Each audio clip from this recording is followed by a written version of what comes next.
Oh, thank you very much. And guitar was where all picks should live. I used to have guitars that sounded like maracas. So let me set this here as well for that. Good morning, everyone. Good morning. First of all, let me figure out where my on switch is, if I need it, in this beautiful sanctuary. This place is amazing. Do you guys all appreciate this every time you're here? And again, I apologize. Is that the one? That's the one. Again, I apologize for my lateness. I have been at a number of different churches. Next year I'm in Wadena, next week, so I need to make sure that what time their worship service starts. Although they were wanting me to come the night before. I don't know if I can go there.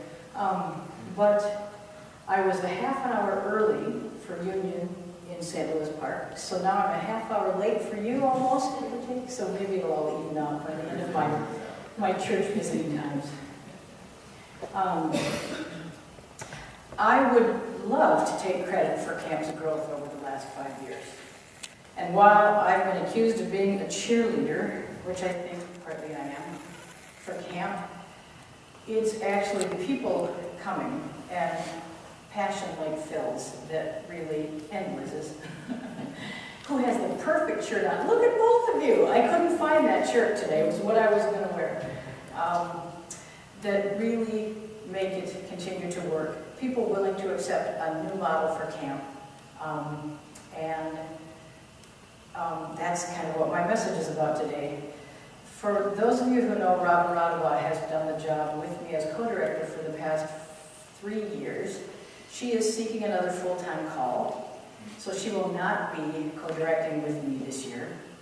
I am blessed to have had her with me there for the 3 years because it was not her forte.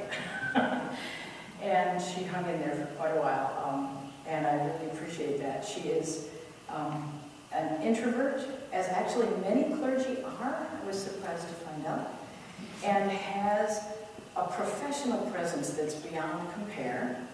And then she gets to a point where she has been zapped of all her energy by being with people. And as introverts do, they immediately need to go to a place where they can renew their energy by being alone, as opposed to being with the crowd. I, on the other hand, am a capital E extrovert. So we were laughing last year, somebody pointed out that I was up so early making coffee and getting ready to go. And at the farm where we live, we have a 15-acre farm. Robin's always the first one up. And so she was getting a little angry with me, saying, at camp you can get up. I'm doing all the chores, blah, blah, blah, blah, blah. Somebody finally pointed out, knowing the extrovert and introvert of this couple, that I get up because there's people to see. And while I love the horses and the chickens and the goats and sheep we used to have, there are no people at the farm. There's only Robin. And I love her dearly. She's my partner, but she's the only one. She gets up at the farm because there are no people.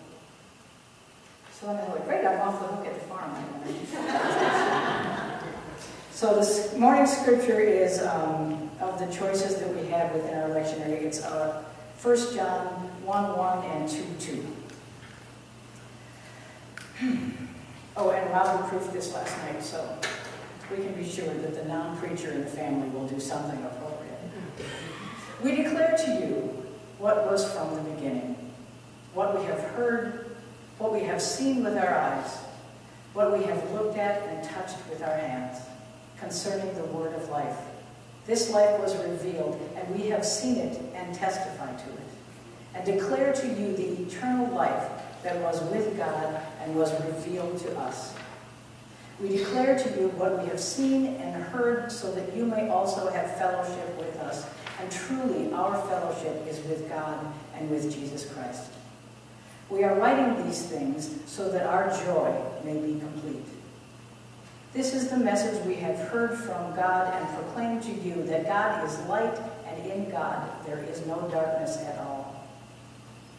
If we say that we have fellowship with God while we are walking in darkness, we lie and do not do what is true. But if we walk in the light as God is in the light, we have fellowship with one another. This is indeed good that God is light, that in God there is no darkness, that we declare that we have seen and heard so that we may have fellowship with one another. Sounds like church to me. We declare, we welcome people into fellowship with God and with each other. We share that our joy may be complete. Sounds like another place to me. Let me think. I know! Camp! Good job, everybody. Clearly you've had coffee before worship this morning. In 1959, Pilgrim Point Camp opened with a couple of buildings and a lot of heart. Still today, we have many who come to camp now and proclaim their stories about what they experienced there.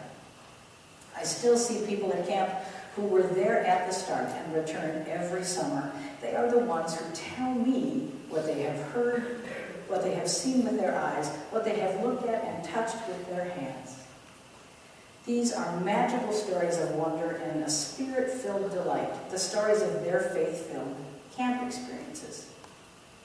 Sometimes the stories are more about logistics, about how camp was run back then, and often I get advice about how I should be handling things now. This advice has even come from some of our youth who do not want anything to change at camp. It begins with phrases like, "We've never done it that way before," or "That's not how we do it here." Where have I heard that before? Let me think. I know, church! Well, over the last 5 years, many things have changed at Pilgrim Point. The camp's name is now Pilgrim Point Camps and Retreats. Most of our programming is made up of intergenerational groups, inclusive of all ages who fill our buildings and campsites. Even the youth weeks now span the youngest to the oldest of our youth attending camp all at the same time. The rec hall, which used to smell like my grandmother's basement, actually has new windows, carpeting, air conditioning, a projector, and a sound system. It's also wired for the internet, and through Skype, keynote speakers have addressed our groups from as far away as Guatemala. The dining hall also has air conditioning, a screen and a projector to display the words of our sung graces, 3 buffets overflowing with a variety of food for individuals to choose from. A huge inflatable slide decorates the waterfront, not too far from the new dock, and on the other side of the point, a new fishing dock with a bench awaits all anglers and the hats that they could wear. This is not what camp looked like in 1959. Change is not easy. Someone always wants things the way they remember it. That's a tricky order when we remember things so differently. But things don't work without change. The buildings at camp are my age or older, and that's really old, at least in building terms. Last year, the rec hall roof sprung a leak, threatening that brand new carpet, and we had to replace the whole roof. Some of the hot summer days require air conditioning because the heat is not only uncomfortable, but it's a health issue. Serving better coffee that is grown fairly becomes necessary because it is a justice issue, and also we have many educated and sophisticated coffee drinkers, and you do not mess with a person's morning coffee. Good hospitality, repairing basic wear and tear, creating new spaces to make room for all, providing pertinent, faith-centered programming, all of this is necessary to continue this ministry of the Minnesota Conference of the United Church of Christ as Pilgrim Point Camp. Given all that, it can also be said that some things do not change. Think of your camp memories. What would you declare if you were sharing your stories as they did in John 1? Would it be about someone you met there? Would it be the best s'more you ever ate? Would it be the time you caught the biggest bass in Lake Ida, but nobody saw it, so you could say it was this big? Would it be the grace-filled moment of an outdoor worship service, or would it be a time when God put on a sunset show? What camp moments help you GUCC connection to the holy. Can anybody lift one or two up? I know, pressure's on. It's just Go for it. when Daryl saved the raft. That was you that did that. Thank you for telling me. She said when Daryl sank the raft. It's amazing.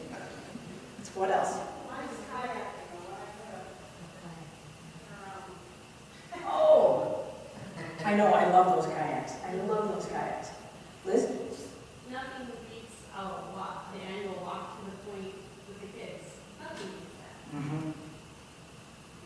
I also think it's amazing that the shoreline ever changes. I mean, that walk to the point is different every year. You know, it's here, it's here. My moment was when I called up to camp and I said, can my daughters still come with their dog wired shut? And they said, oh, sure, we have clippers and we can make special food. And she did. I love it. I love it.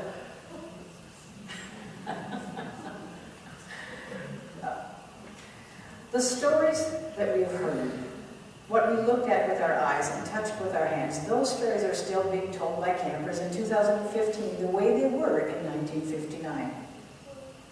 During a youth week, one of the kids said that camp was a place where he felt safe, where he could share who he truly was, and that no one would judge or condemn him.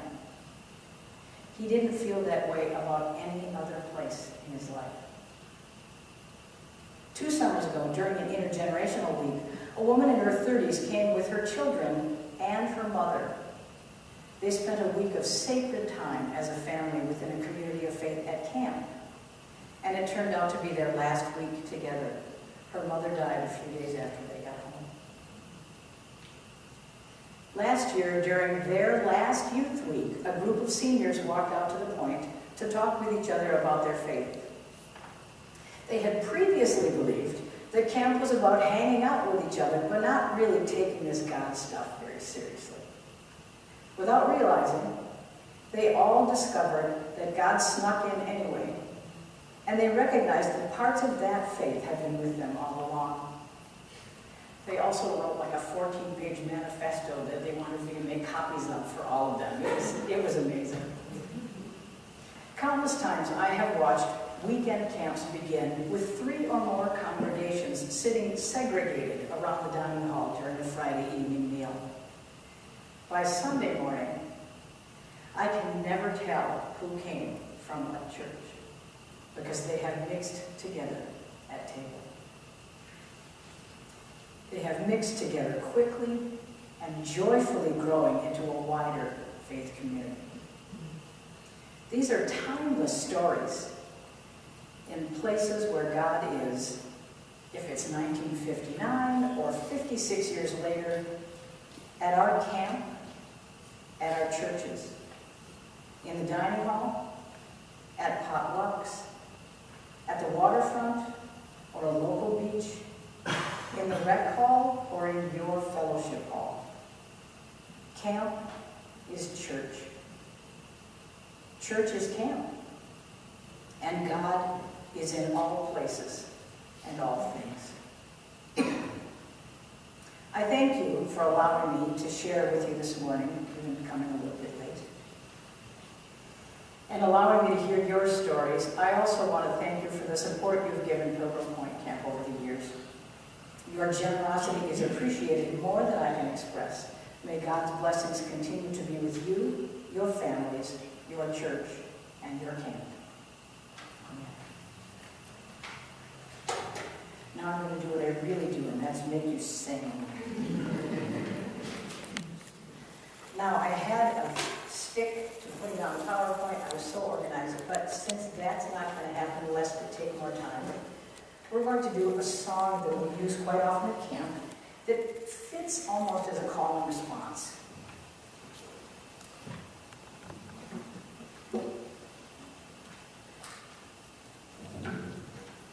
Okay, so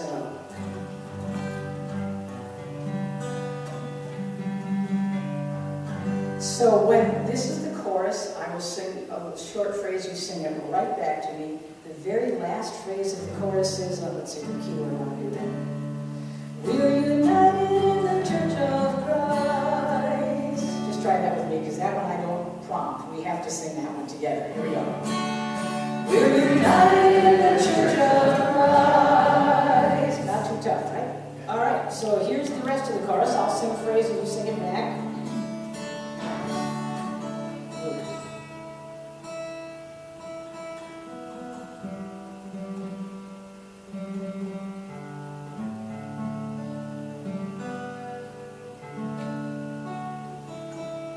I was at a teacher workshop where they passed the guitar around to every teacher. We all retuned it. It's kind of a personal thing.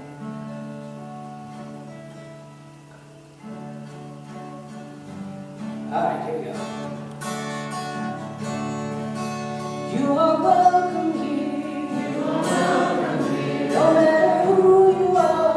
No matter who you are. No matter where you are. No matter where you are. On life's journey. On life's journey. You are welcome here. You are welcome here. No matter who you are.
Ha ha ha!